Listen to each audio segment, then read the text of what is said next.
My name is Uyanda Sibiya, also known as Uyanda Sibiya. I'm the global advocate for the South African National Deaf Association, which is abbreviated SANDA. I joined SANDA 7 years ago.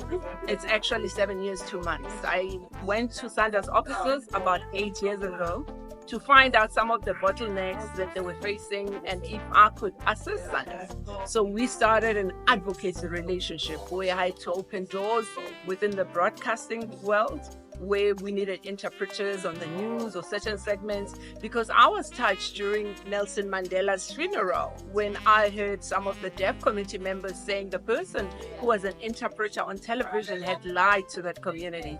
And that was really, I think, an awakening for many people in the country to understand that we live in a diverse society and the needs of the deaf were equally as important as any other. Post-1994, when we were talking about redressing some of the difficulties and the challenges that were brought by apartheid, the deaf community in particular were not given the privilege for them to be engaged as a stakeholder in terms of how the society should transform in response to their needs. And really that's where we started the relationship with SANDA. We've put structures, we've got 24 associations across the country, we've got local structures, we've got provincial structures, then we've got the national structure.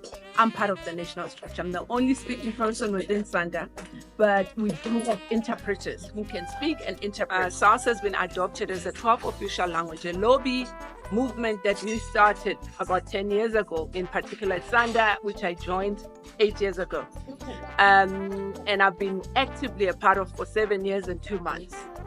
But there's still a lot of complications. Firstly, our people are not getting jobs. They are applying for jobs. Some of them are qualified, but because of the communications barrier in terms of how people are perceiving our community and not wanting to be as inclusive as they should be, our people are still not getting jobs. If our people are victims of crime, they go to police stations. Not all police stations have a sign language interpreter or are capable of even communicating with our community, which forces them to put affidavits, which are legal documents, under pressure when they just been victimized. In hospitals, if there's no interpreter in hospital, they are wrongfully diagnosed. So the healthcare sector needs to transform. In terms of socio-economic empowerment issues, really our people need to be part of society. We have even done a better research now with SANDA to find that we are 4.4 million strong. So we are organizing ourselves, making sure that our people have got a voice and that our people move in a united fashion. This country will have to change. We qualify and we deserve, a role in society that ensures that everyone is included. But more importantly, the South African National Skills Fund has announced a 600 million skills development plan for the disabled sector, but they have not categorized the sector, and that is wrong, because they need to understand when they're dealing with the blind, these are the needs of the blind. When they're dealing with the deaf, these are the needs of the deaf. When they're dealing with other disabilities and those who are disabled all round, even the mentally disabled, they need to consult our stakeholders and find information and interventions that are needed by our community.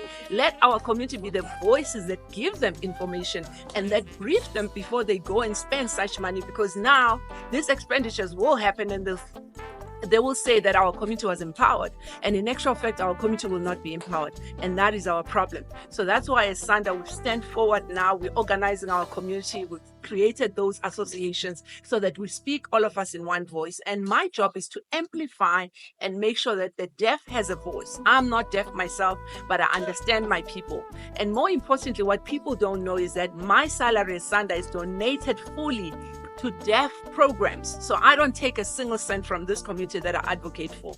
I love them dearly and I support them, and fully, because there must be change in this country. And if some of us are not stepping forward to do that, what will happen to our community? Therefore,